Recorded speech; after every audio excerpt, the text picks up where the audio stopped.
Swayam Prabha. Digital India. Educated India.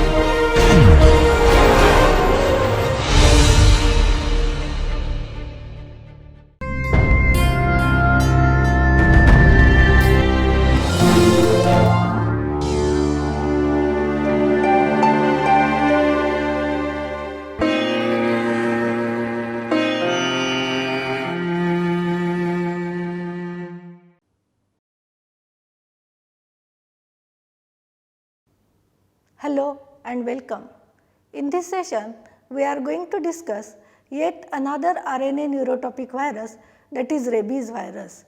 Now, rabies is acutely progressive fatal disease caused by rabies and rabies related viruses which belong to family Rhabdoviridae. Now, rabies is the most dreaded disease known since antiquity and it is still without any cure. Now, it is a zoonotic disease prevalent in domestic as well as in wild animals and is usually transmitted by the bite of infected animal. It is still a major public health problem because the virus is widespread among the animal reservoirs and it is almost always fatal. The name rabies, it was obtained because of the dramatic and extraordinary manifestations of rage and anger which are associated with the disease. So, in this session we are going to discuss rabies virus with the following objectives. So, at the end of the session you will be able to classify rabies virus, you will be able to describe structure of rabies virus, you will be able to describe pathogenesis and pathogenicity of rabies virus, clinical manifestations and laboratory diagnosis of rabies, epidemiology and prophylaxis of rabies. Now, rabies virus is classified in family Rhabdoviridae. So, the rabies and rabies related viruses, they belong to genus Lysavirus in Rhabdoviridae family. The virus has helical symmetry, it is cylindrical in shape. So, the virus particle has bullet shaped or rod shaped. The dimensions are 180 nanometer to 75 nanometer and the one end of the virus, it is rounded or conical and the other end is usually planar or concave. The virion particle, it is surrounded by a lipoprotein envelope where the lipid part is derived from the host membrane and the protein is virus coded. The envelope, it is studded with knob shaped glycoprotein spikes and which are about 10 nanometer long. Below the envelope, there is a layer of a matrix protein. The nucleocapsid has helical symmetry and the genome consists of single stranded negative sense non-segmented RNA. It also contains RNA dependent RNA polymerase. The genome encodes 5 proteins: nucleoprotein N, phosphoprotein P, matrix protein M, glycoprotein gene and polymerase L. There are 2 important antigens of rabies virus. The most important is glycoprotein or G antigen. It is associated with the peplomers which are embedded in the envelope. Now, this antigen, that is glycoprotein antigen, it is species specific antigen. Now, it plays very important role in the pathogenesis and the virulence of the virus. It binds to the acetylcholine receptor which are present on the neural tissue. So, which is the first step in the pathogenesis of rabies virus. Now, this antigen, it is heme agglutinin in nature which agglutinates RBCs and hence the antibodies against this antigen can be detected in patient serum by heme agglutination inhibition test. The antigen in purified form can be used as a subunit vaccine. The second important antigen of rabies virus is nucleoprotein antigen. Now, this antigen is associated with the capsid protein. It is a group specific antigen, so it is shared by the other rabies related viruses. This antigen, it does not have any role in the pathogenesis. This antigen can be detected by immunofluorescence test. The antibodies against this antigen can be detected by complement fixation test. The antigen is not suitable for the vaccine preparation. Now, when the rabies virus is isolated from naturally occurring rabies cases, the virus It is pathogenic to almost all mammals, warm blooded animals, and it has a long incubation period.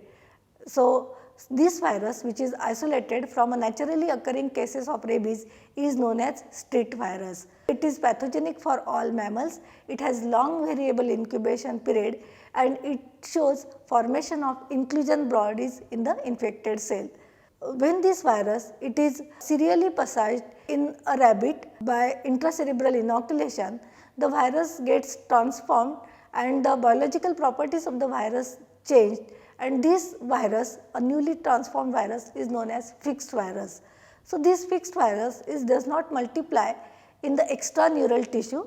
It has short incubation period as against the street virus, and it rarely produces inclusion bodies. So, fixed virus is usually employed for the preparation of the vaccine in the laboratories.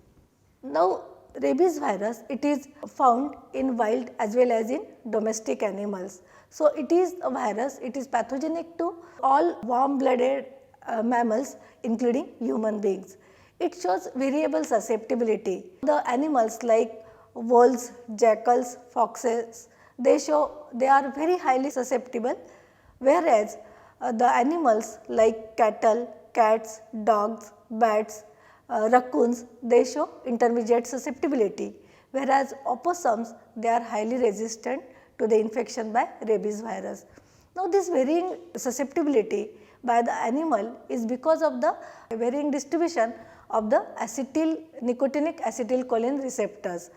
So, when virus enters the body, it gets attached to the acetylcholine receptors. So, the varying presence of acetylcholine receptors is responsible for the different susceptibilities demonstrated by the different animals. Now, coming to the pathogenesis of rabies virus. Now, the infection is usually transmitted by the bite of an infected animal or mucous membrane exposure. After the entry, the virus first gets attached to the acetylcholine receptors by means of glycoprotein peplomers. The virus multiplies in the acetylcholine receptors, and when the sufficient concentration of virus particles is achieved, it enters the nervous system through the unmyelinated axon terminals. Now, virus ascends to the central nervous system via an exoplasmic flow at the rate of 12 to 24 millimeters per day, and until it reaches the first neuronal body, which is usually present in the which is usually a spinal ganglion. Now, when virus multiplies in the spinal ganglion, the first symptoms which are specific for the rabies, that is tingling and pain, is present at the site of the bite. After that, the virus spreads rapidly in the central nervous system, and then it multiplies in the neurons of the cortex and the brainstem and the other sites in the brain. The produces encephalitis, and then it spreads to the peripheral organs. So, the centrifugal spread occurs via the peripheral nerves.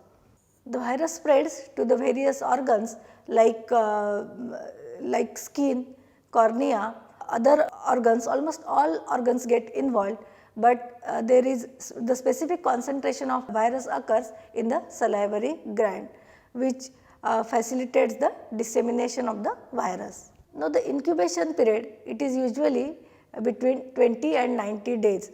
The virus is usually transmitted most commonly by the bite of the infected animal, but sometimes the virus can also be transmitted by the transplantation of the organs or tissues which are infected with the virus. So, the cases with organ transplantation like corneal transplant, kidney and liver transplant have also been reported. The usual incubation period is about 20 to 90 days, but the incubation period as short as 4 days and as long as 19 years has also been reported in the literature. The incubation period is influenced by various factors like inoculum size, the virulence of the viral strain, the number of bite wounds and the severity of the bite. and it is also associated with the proximity to the CNS. Basically, the incubation period depends upon the time required by the virus to reach the central nervous system. So, it is usually short in children, it is short in short people, and it is also short when the wounds they are present on head, neck or face or on the upper extremity. Now, coming to the clinical features. The clinical features of rabies, they can be described in 3 phases. The first is prodromal phase. The prodromal phase is characterized by presence of fever, body aches, sore throat and insomnia. So, all these are non-specific symptoms, and at this stage it is very difficult to diagnose rabies on the basis of clinical findings unless there is a specific history of a bite by a rabid animal. The prodromal phase usually lasts for 3 or 4 days. The only specific symptom that is usually present in the prodromal phase is the presence of tingling and numbness or pain at the site of the bite. The prodromal phase, it is followed by a neurologic phase. Usually 2 types of neurologic phases have been observed in rabies patients. Either it is a furious or encephalitic type of rabies, that type of a neurologic phase, or a paralytic type of neurologic phase. Now, the furious or encephalitic type of rabies is the most commonly observed acute neurologic phase. Almost in 75% of the rabies patients, this type of rabies is seen. Now, the furious or encephalitic rabies, it is characterized by hyperexcitability in the form of anxiety, agitation, disorientation and breathlessness, which alters with the lucid intervals. Now, there is also signs of autonomic dysfunction in the form of increased lacrimation, pupillary dilatation, hypersalivation and excessive sweating.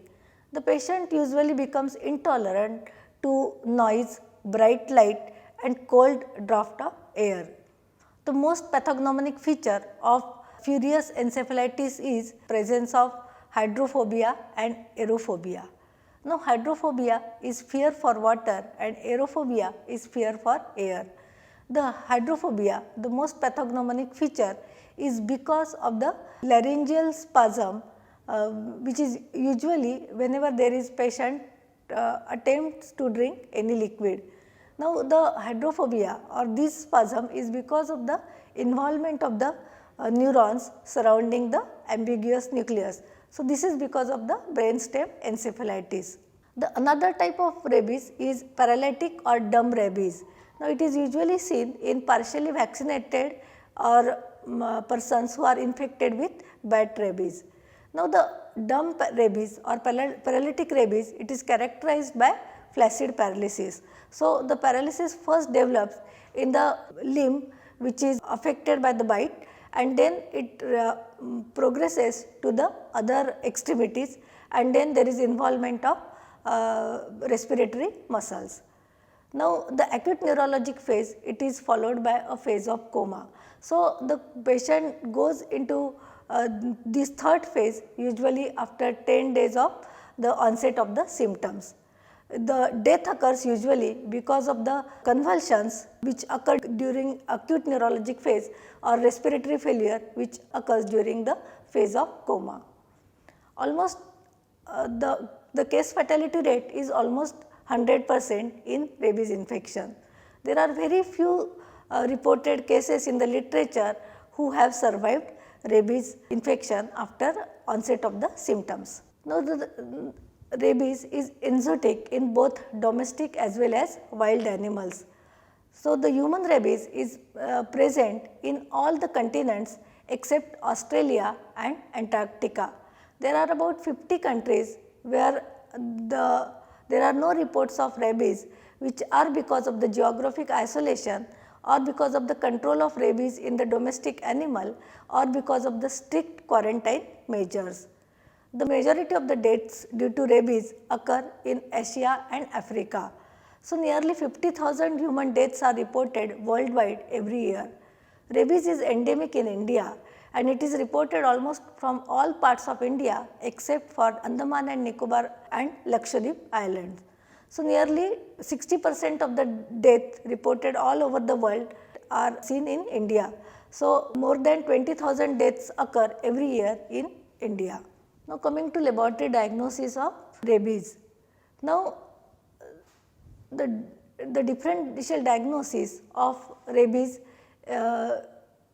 actually it includes any cause of acute encephalitis.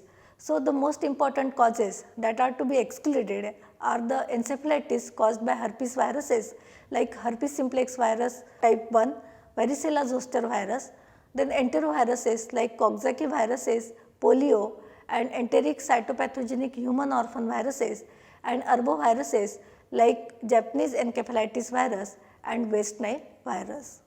The various specimens that are collected for the laboratory diagnosis are the skin biopsy, which is taken from the nuchal area containing hair follicles with peripheral nerves, the corneal smears and various body fluids like saliva, spinal fluid, tears and tissues. Blood can be collected for the demonstration of antibodies, and brain biopsy is actually the gold standard for the laboratory diagnosis, but it is not suitable for antemortem diagnosis. So, the most important specimen which are collected are skin biopsy, corneal smears and body fluids.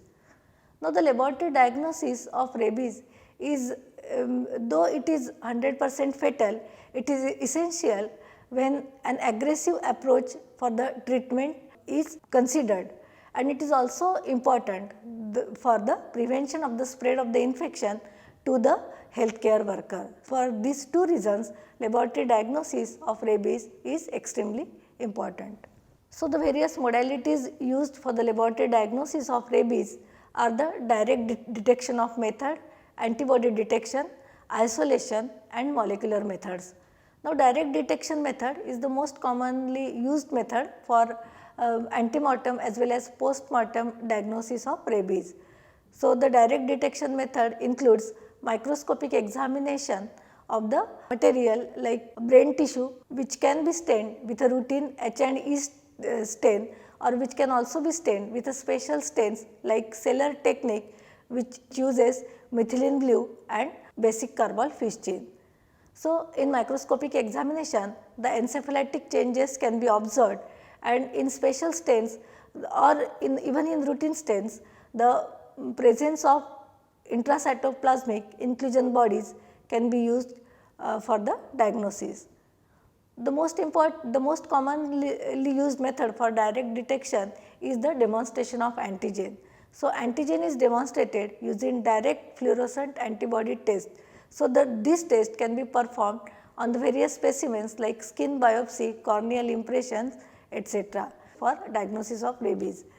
The antibody can also be demonstrated. So, usually the antibodies appear after the 7 days of the onset of the symptoms. Now, the presence of antibodies in the smear, it could also be because of the vaccination. So, there has to be high titer of the antibodies or to be demonstrated in the CSF. So, when antibodies are demonstrated in the CSF, that is 100% indication of the presence of rabies. The antibody detection can be done by various methods like indirect immunofluorescence, virus neutralization test, rapid fluorescent focus inhibition test, which is an in vitro neutralization test done using cell culture, and the last is heme agglutination inhibition test. So, these are the commonly used methods for demonstration of antibodies in serum as well as in CSF. The other methods are the virus culture. So, virus culture can be done using intracerebral mouse inoculation. So, the intracerebral inoculation is done in suckling mouse, or it can also be done in vitro cell culture inoculation. So, the commonly used cell lines are mouse neuroblastoma cell line and baby hamster kidney cell line.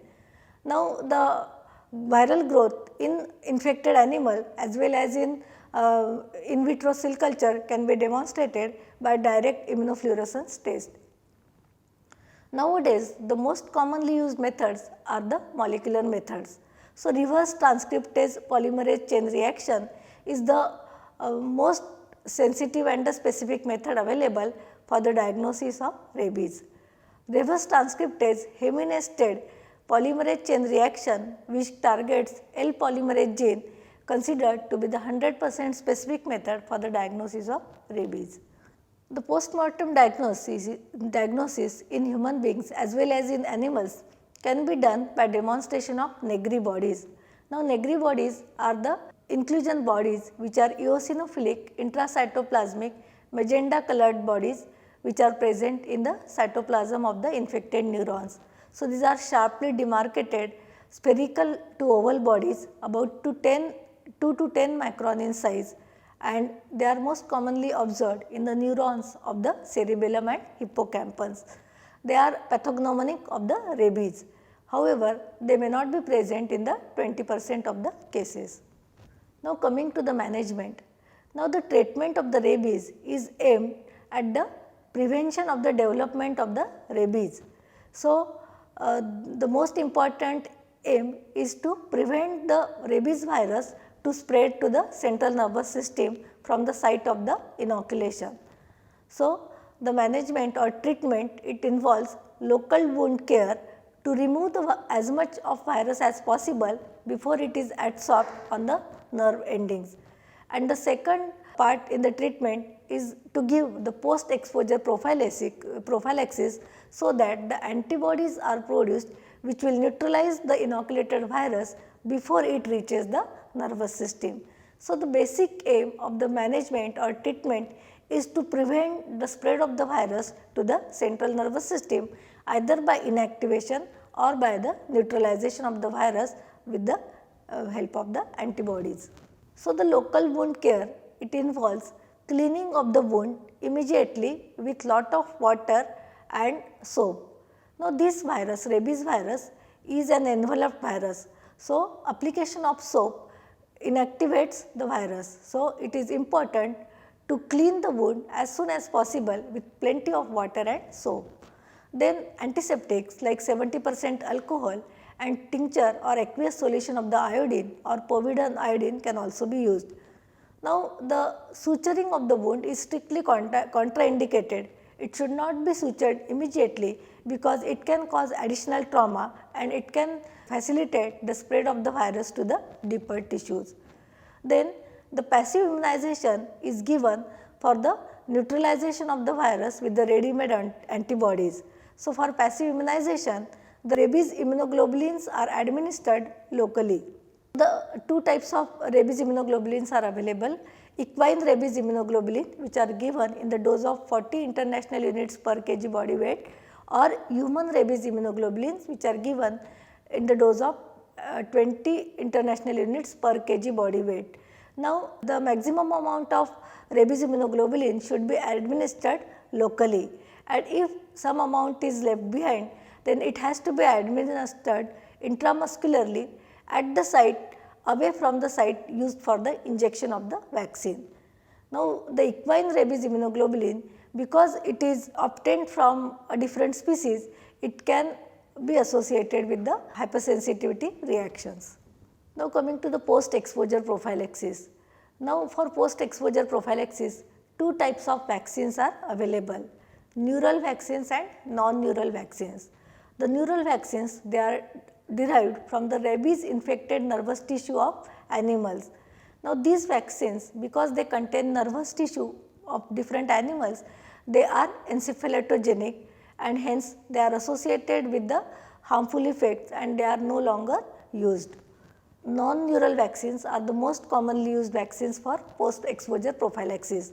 Now, non-neural vaccines, they are again of three different types: egg derived vaccines, recombinant vaccines and cell culture derived vaccines. The egg derived vaccines, they are prepared using either the duck egg or embryonated chick, but these vaccines, they are not highly immunogenic and they are no longer in use because the better vaccines are available. Recombinant vaccines, they are also still not available for the human use. So, the most commonly available vaccine for the human use are the cell culture derived vaccines. The three vaccines are commonly available: purified chick embryo cell vaccine, which is prepared using chicken fibroblast cell line, purified whale's Viro cell vaccine, which is prepared using Vero cell line, and human diploid cell vaccine, which is prepared using human embryonic fibroblast cell line, that is WI38. Now, the potency of the vaccine, each dose should contain 2.5 international unit, and the dose is same for all the 3 types of the vaccines. Now, the regime for the post exposure prophylaxis, it depends upon the category of the risk. Now, the risk categorization done on the basis of the type of the exposure. 3 categories of risks are identified: category 1, category 2 and category 3. Now, category 1, it is just nothing but touching or feeding of the animal or licks of the animal on the intact skin. So, it does not constitute any risk. So, this is category 1 and does not require any prophylaxis. The category 2 is minor scratches or abrasions without bleeding on the skin or nibbling of uncovered skin. Now, for this type of category, the prophylaxis required is the wound management, then giving rabies vaccine and observing the dog for 10 days. The category 3 are the types of exposure where there are transdermal bites or licks on the broken skin or mucous membrane, or there is a bite by wild animal. So, for this type of category, the prophylaxis required is wound management, infiltration of the rabies immunoglobulin at the site of the bite, giving rabies vaccine and observing the dog for 10 days. So, the 2 different types of regimens are usually employed. The intramuscular regimen, also known as ESEN regimen, which includes giving 5 doses of 0.5 or 1 ml, which are given intramuscularly on day 0, 3, 7, 14 and 28. The another regime commonly used is intradermal regime. So, for intradermal regime, 2 intradermal doses are given on each days. So, 0.1 ml is given intradermally on 0, 3, 7 and 28 days. Now, the post exposure prophylaxis in India is recommended after bite of any animal except bite of rodents. There is no contraindication for giving post exposure prophylaxis. So, it can be given to pregnant women as well as it can be given during pregnancy. Now, there are no reports of human to human transmission or person to person transmission. However, the virus is present in the secretions, like it is present in the saliva. So, there is always potential of transmission of the disease. Hence, it is important that all the attending healthcare workers adopt standard precautions and use personal protective equipment whenever attending the patient.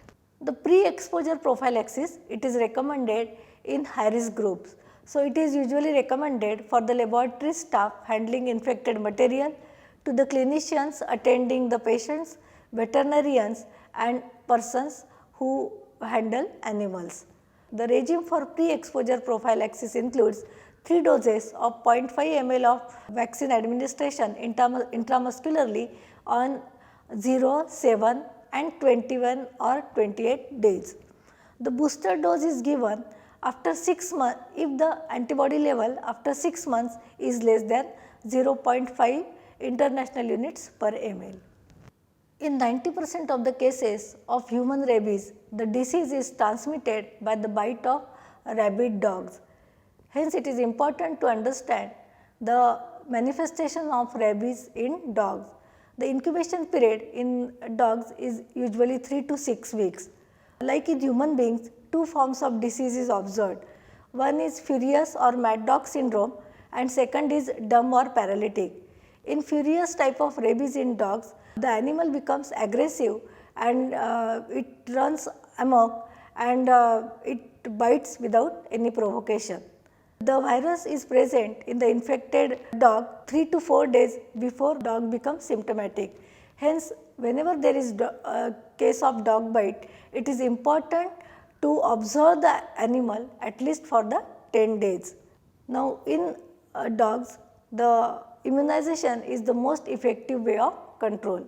So, to summarize, rabies is an acute progressive fatal encephalomyelitis caused by highly neurotropic rabies virus.